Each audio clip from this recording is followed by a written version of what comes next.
이것은 스승의 목소리이다. 외침과 어루만짐이다. 이 목소리가 회개하기를 원치 않는 사람들에게 말할 때에는 외침이 되고, 비록 불완전하더라도 하느님과 그분의 말씀을 찾아내려는 착한 뜻을, 하느님과 그분의 말씀을 찾아낸 다음에는 자기를 거룩하게 하려는 착한 뜻을 가진 사람들에게 말할 때에는 어루만짐이 된다. 이 사람들에게는 말씀이 친구의 어루만짐이 되고 예수의 축복이 된다. 167. 예수께서 시돈의 베네소경 어린아이를 고쳐주신다. 471. 1944년 8월 15일. 나는 사도들과 군중에 둘러싸여 회당에서 나오시는 예수를 본다. 그것이 회당이라고 내가 아는 것은 활짝 열린 문으로 순환 준비에 대한 환상 중의 하나에서 나자렛의 회당에서 본 것과 같은 가구가 보이기 때문이다. 회당은 마을 중심에 있는 광장 옆에 있다. 둘레에 집들만이 있고 한가운데에 샘으로 물이 보급되는 수반이 있는 아무 장식 없는 광장이다. 분수에서는 기와처럼 파진 돌 하나로 된 하나밖에 없는 주둥이로 해서 아름다운 맑은 물이 흘러내린다. 수반은 짐승에게 물을 먹이는 데 쓰이는데 많은 비둘기들이 그 위를 이 집에서 저 집으로 날아다닌다. 샘은 여자들이 항아리에 물을 채우는 데 쓰인다. 항아리 중에 많은 것이 도들무늬 세공을 한 구리로 만든 아름다운 것들이고 어떤 것들은 반들반들한 구리로 만든 것인데 햇빛을 받아 반짝인다. 과연 해가 쨍쨍 나 있고 덥다. 광장의 흙은 뜨거운 해에 말랐을 때 그런 것처럼 누르스름하다. 광장에는 나무가 한 그루도 없다. 그러나 무화과 나무 덤불들과 포도나무 햇가지들이 광장으로 통하는 네 갈래 길을 따라 늘어서 있는 정원들의 낮은 담 위로 해서 늘어져 있다. 지금은 늦여름이고 저녁 때인 것 같다. 과연 덩굴을 올린 시렁에는 익은 포도송이가 있고 햇빛이 수직으로 내려오지 않고 석양에 비스듬한 햇살들을 내려보낸다. 광장에서는 병자들이 예수를 기다리고 있다. 그러나 그들 가운데 기적은 보이지 않는다. 예수께서는 지나가시며 그들에게 몸을 숙이시고 강복하시고 용기를 돋우어 주시지만 그들을 고쳐주시지는 않는다. 적어도 지금 당장은. 어린아이들을 데리고 있는 여자들도 있고 각 연령층의 남자들도 있다. 그들은 구세주께 알려진 사람들인 것 같다. 예수께서는 그들의 이름을 불러 인사하시고 그들은 예수께로 친숙하게 바싹 가까이 몰려오기 때문이다. 예수께서는 어린아이들에게로 다정스럽게 몸을 굽히시고 쓰다듬어 주신다. 광장 한 구석에 한 여인이 사내 아이인지 여자아이인지를 데리고 있다. 사내 아이들과 여자아이들 모두가 밝은 빛깔의 옷을 입고 있다. 그 여인은 이 고장 사람인 것 같지 않다. 그리고 다른 여자들보다 더 높은 신분의 여자인 것 같다. 그의 옷은 선을 두르고 주름을 잡고 하여 더 공들여 만들어져서 허리에 달린 끈이 옷의 유일한 장식과 유일한 변화로 되어 있는 서민층의 여자들의 수수한 내리다지 옷이 아니다. 이 여인은 반대로 더 복잡한 옷을 입고 있는데 그 옷이 마리아 막달레나의 옷이 그랬던 것처럼 걸작품은 아니지만 그것만으로도 매우 많은 장식이 되어 있다. 머리에는 가벼운 베일을 쓰고 있는데 고운 아마포로 만든 다른 여자들의 베일보다 훨씬 가볍다. 그의 베일은 어떻게나 가벼운지 거의 모슬린으로 만든 것 같이 보인다. 베일은 머리 한가운데에 우아하게 고정되어 있고 그 속으로 잘 빗은 갈색 머리가 보이기도 하고 어렴풋이 엿보이기도 한다. 머리채는 그저 닦기만 했지만 다른 여자들의 머리채보다 더 정성 들여 쌓았다. 다른 여자들은 머리채를 따서 목덜미에 모아놓거나 머리에 둘러 얹었다. 어깨에는 제대로 된 겉옷을 걸쳤는데 천을 꿰맨 것인지 둥글게 짠 것인지 모르겠다. 목에는 선이 둘러쳐져 있고 끝에 은고리가 달려있다. 겉옷은 매우 넓게 발목까지 내려온다. 여인은 아까 말한 사내아이인지 계집아이인지의 손을 잡고 있는데 7살쯤 된 예쁜 아이이다. 아이는 튼튼해 보이지만 활기는 없다. 아이는 머리를 기울여 엄마의 손에 기대고 주위에서 일어나는 일에는 무관심하게 조용히 있다. 여인은 쳐다본다. 그러나 예수 둘레에 몰려든 집단에 감히 가까이 가지는 못한다. 갈까 하고 생각하기도 하고 앞으로 가기를 두려워하기도 하면서 결정을 내리지 못하는 것 같다. 그러나 곧 예수의 주의를 끈다는 온건한 방법을 취한다. 그 여인은 예수께서 어떤 여자가 내민 웃고 있는 아주 볼그레한 아기를 받아서 어떤 작은 노인과 말씀을 하시면서 아기를 꼭 껴안고 흔들어 주시는 것을 본다. 그 여인은 자기 아이에게로 몸을 숙이고 무어라고 말을 한다. 어린아이는 고개를 든다. 그때 나는 눈이 감긴 침울한 얼굴을 본다. 그 아이는 소경이다. 예수님, 저를 불쌍히 여겨주세요 하고 말한다. 어린아이의 목소리가 광장의 고요한 공기를 가리고 그의 신음소리와 더불어 집단에까지 이른다. 예수께서는 몸을 돌리시고 보신다. 예수께서는 다정스러운 마음씀으로 안고 계신 아기를 엄마에게 돌려주지도 않으신 채 즉시 자리를 옮기신다. 크고 지극히 아름다우신 분이 가엾은 어린 소경 쪽으로 가신다. 어린 소경은 다시 머리를 숙였다. 어머니가 되풀이해 소리를 지르라고 권해보지만 소용이 없다. 예수께서는 여인의 앞에 오셨다. 그리고 그 여인을 바라보신다. 여인도 예수를 쳐다본다. 그리고 수줍어하는 눈을 내리뜬다. 예수께서 여인을 도와주신다. 안고 계시던 어린아이는 그 아이를 들였던 여자에게 돌려주신다. 아주머니, 이 아이가 아들입니까? 예, 선생님, 저희 맏아들입니다.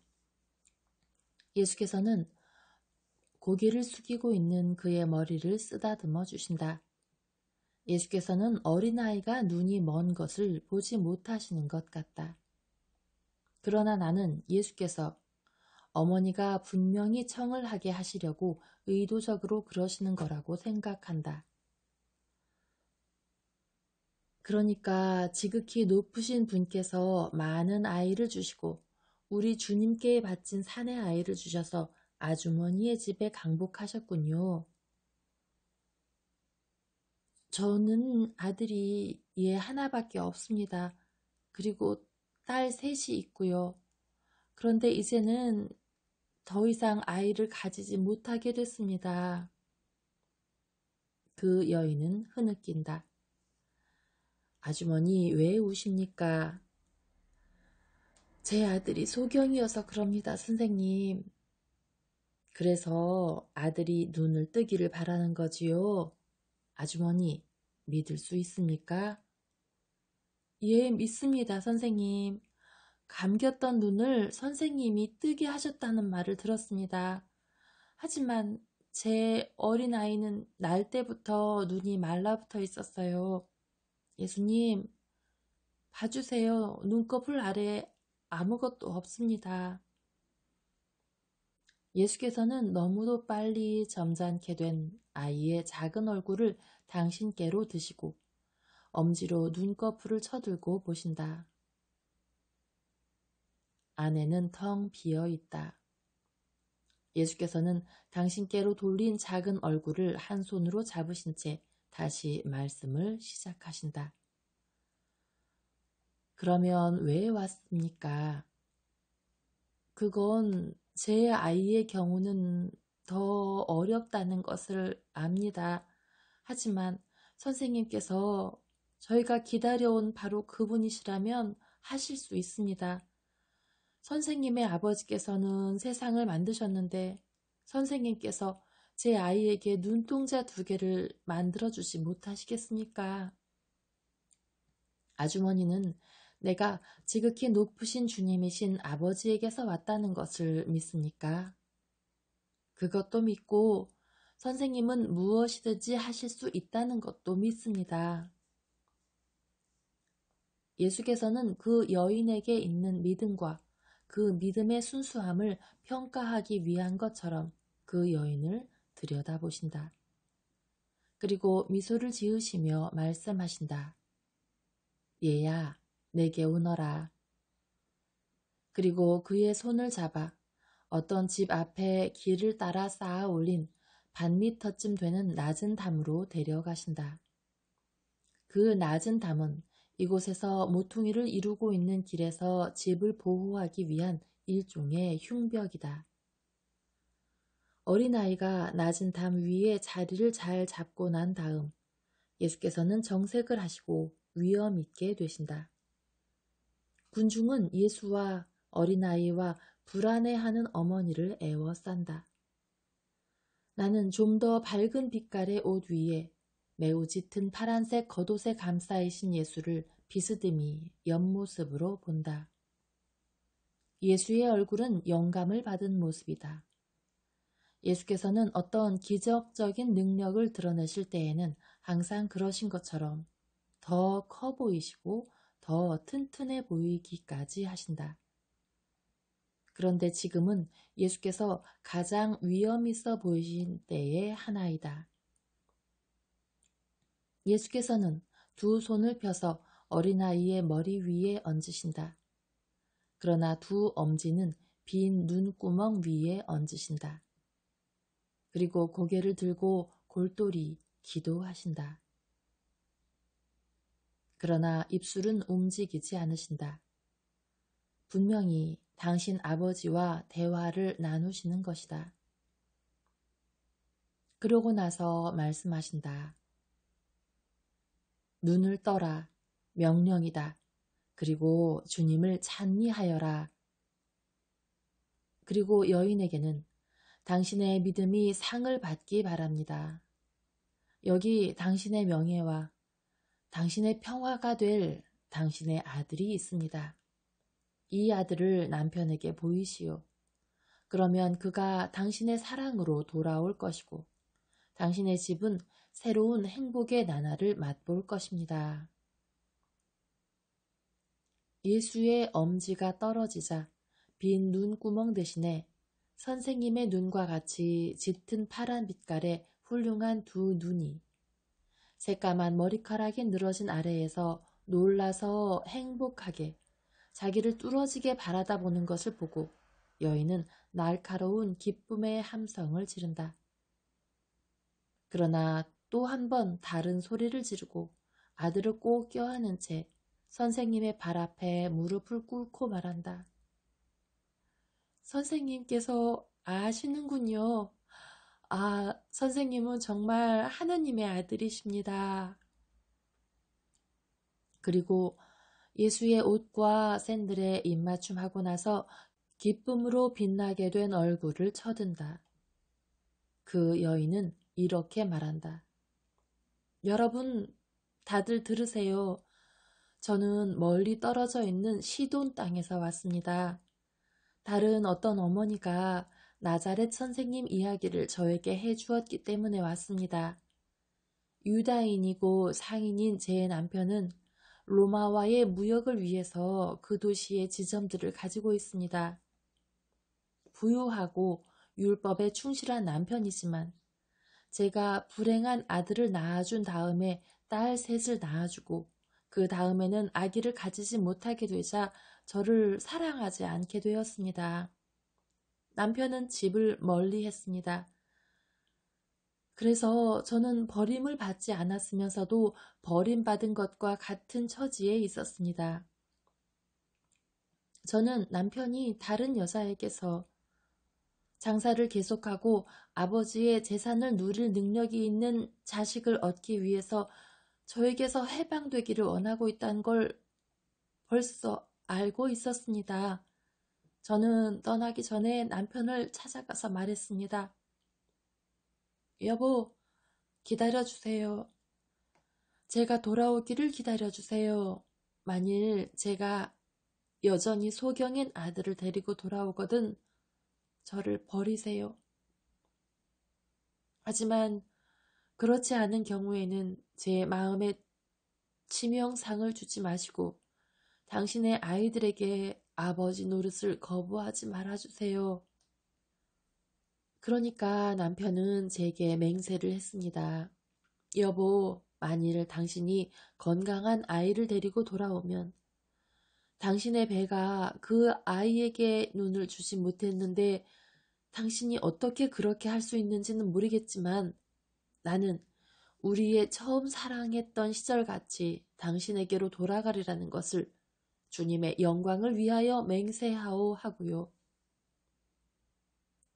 선생님은 아내로서의 괴로움을 아실 수는 없었는데 그런데도 이 점에 대해서도 저를 위로해 주셨습니다.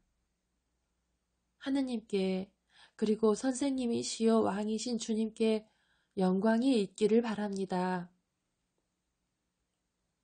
여인은 다시 무릎을 꿇고 기쁨의 눈물을 흘린다. 가시오. 그리고 당신 남편 다니엘에게 세상을 창조하신 하느님께서 주님께 봉헌된 어린아이에게 눈동자 대신 밝은 별 2개를 주셨다고 말하시오. 하느님께서는 당신 약속에 충실하시고 당신을 믿는 사람은 가지가지 기적을 볼 것이라고 맹세하셨기 때문입니다. 이제는 그가 한 맹세에 충실해야 하고 간음죄를 짓지 말아야 합니다. 이 말을 다니엘에게 하시오. 가시오. 그리고 행복하게 사시오. 나는 당신과 이 어린아이 그리고 당신과 더불어 당신에게 소중한 모든 사람에게 강복합니다. 군중은 찬미와 축하의 합창대를 이루고 예수께서는 쉬시려고 이웃집으로 들어가신다. 환영은 이렇게 끝났다. 그리고 확실히 말하지만 이 환시에 나는 깊은 감명을 받았다.